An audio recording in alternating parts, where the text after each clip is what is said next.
Bonjour, bienvenue dans ce nouvel épisode du Medcast. Aujourd'hui, on va parler de l'hypertension artérielle. Donc pour ça, on va suivre Médicis dans son histoire. Médicis, c'est un personnage qui va avancer avec nous au fil des podcasts. Il va découvrir avec nous les différentes histoires et ça sera la base de la majorité des histoires. Donc dans ce chapitre, Médicis va découvrir un nouveau sport, la course automobile. C'est parti. On commence donc l'histoire. Au total, dans cette course, il doit parcourir 1 km, le plus rapidement possible.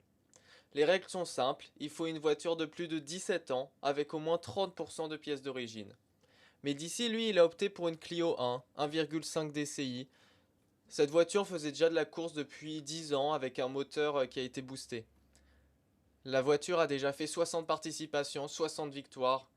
Mais bon, c'est la première fois que Médicis va faire une course avec.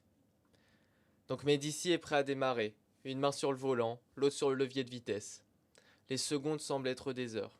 Il est concentré, il regarde devant lui, regard immuable sur la route. Puis il entend le speaker. Il crie dans le micro. 3, 2, 1, feu! Il débraye d'un coup sec, accélérateur à fond, il part à toute vitesse. Le départ est crucial, il pousse les rapports de manière optimale, seconde, troisième, quatrième, il est au coude à coude avec son adversaire. Ils sont à égalité, départ identique.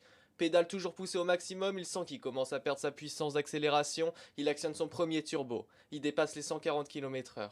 Il a pris un peu d'avance, mais son adversaire ne tarde pas lui aussi à pousser le turbo, puis le second, et reprendre un poil d'avance. Deuxième étape, Médicis actionne son deuxième turbo et dépasse cette fois-ci les 160 km/h. Toujours au coude à coude, ils arrivent à la moitié de la course. Ils commencent à apercevoir la ligne d'arrivée au loin. Il faut faire la différence. Troisième et dernier turbo, il dépasse les 180 km/h. Mais son adversaire est toujours là, à côté, les deux poussant leur voiture jusqu'à leur limite.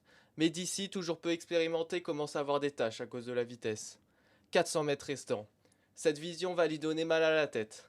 300 mètres restants. Ses yeux fatiguent, il arrive au bout. 200 mètres restants. Le moteur commence à claquer, il fait des bruits inhabituels, la voiture tremble, les suspensions ont du mal à garder la stabilité. Et pour accentuer le désagrément, Médicis saigne du nez, son corps a du mal à supporter le choc.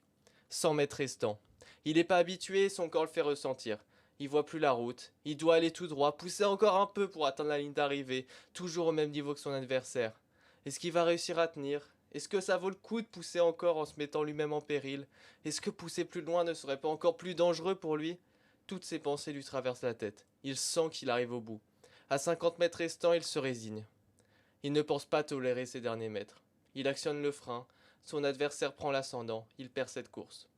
Il baisse ses rapports pour actionner son frein moteur, puis, sur la fin, il laisse sa voiture rouler tranquillement pour revenir à une vitesse normale. Il s'arrête, descend de sa voiture après quelques secondes pour reprendre ses esprits. Il félicite son adversaire. Quoi qu'il arrive, il a fait une belle première course. Il a su écouter son corps, et c'est un excellent point. Voilà, fin de cette courte histoire. C'est rapide, ça a été très rapide, mais il y a eu beaucoup d'informations. Peut-être que sur une première écoute, vous les avez pas tous compris, mais c'est pour ça que maintenant, on va essayer de les traduire pour comprendre le sens de cette histoire et voir ce qu'il y a à retenir de ça. Donc on va s'intéresser déjà aux règles de la course. Ce sont des données épidémiologiques. Et du coup, dans ces données, on commence par les données françaises. La course, elle fait 1 km. Parce qu'il y a 1 million de nouveaux patients qui sont traités pour hypertension artérielle en France tous les ans. Ensuite, il faut une voiture de plus de 17 ans. Ça représente les 17 millions de personnes qui présentent une hypertension artérielle en France. Il faut 30% de pièces d'origine. 30%, c'est la prévalence de l'hypertension. Ensuite, on passe aux données à l'échelle mondiale. Mais d'ici à une Clio 1, parce que l'HTA, c'est la première cause de mortalité dans le monde. C'est un moteur 1,5 DCI parce qu'il y a 1,5 milliard d'hypertendus dans le monde. C'est une voiture qui fait de la course depuis 10 ans, qui représente les 10 millions de décès annuels qui sont liés à l'hypertension artérielle. Et enfin, la voiture a déjà fait 60 courses, 60 victoires. Et en fait, ces 60-60, ça représente la prévalence de l'hypertension artérielle qui passe à 60% chez les plus de 60 ans. Donc elle est à 30% dans la population générale et elle passe à 60% chez les plus de 60 ans.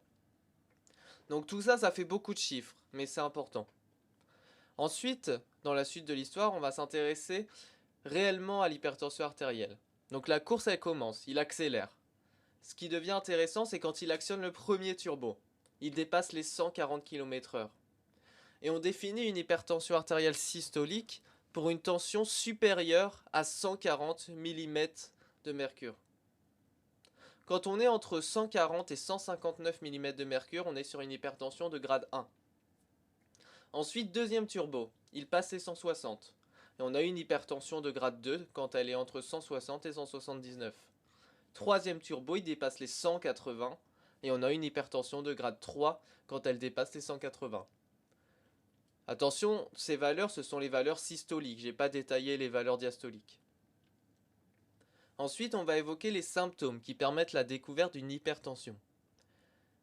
Après avoir dépassé les 180, il commence à avoir des taches devant lui. Ça représente les phosphènes. C'est des taches qu'on a dans notre vision. Ensuite, il commence à avoir mal à la tête. C'est pour les céphalées. Et il fatigue parce que l'hypertension, ça peut amener une fatigabilité anormale.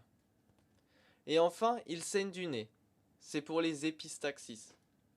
Tout ça, ce sont les signes de découverte de l'hypertension artérielle. Ensuite, il va réfléchir s'il doit pousser pour essayer d'atteindre la ligne d'arrivée. Et c'est une très mauvaise idée. Plus la tension artérielle est élevée, plus le risque de complications cardiovasculaires est élevé. Il va donc décider de se résigner, d'abandonner. Il va commencer par freiner, puis actionner son frein moteur pour ralentir, et enfin il se laisse porter sur les derniers mètres. Et c'est une référence aux différents mécanismes de régulation. On a le freinage. C'est la régulation à court terme par la stimulation du système sympathique, par les récepteurs alpha-1 adrénergiques et les récepteurs bêta-2 adrénergiques. Puis on a le frein moteur. C'est la régulation à moyen terme. Ça revient au système rénine-angiotensine-aldostérone, qui régule la volémie et la vasomotricité. Et enfin, sur la fin, il se laisse porter. C'est la régulation à long terme, par l'anatriurèse de pression, l'adaptation du rein. Voilà, on a fait le tour à peu près de cette histoire. C'était un premier épisode assez court, mais qui représente assez bien les bases de l'hypertension artérielle. Il y a beaucoup de choses à dire sur cette hypertension. Peut-être qu'il y aura d'autres épisodes pour parler plus des traitements ou plus de physiologie si ça vous intéresse. En tout cas, merci d'avoir écouté et on se retrouve la semaine prochaine pour le prochain épisode. Bonne révision.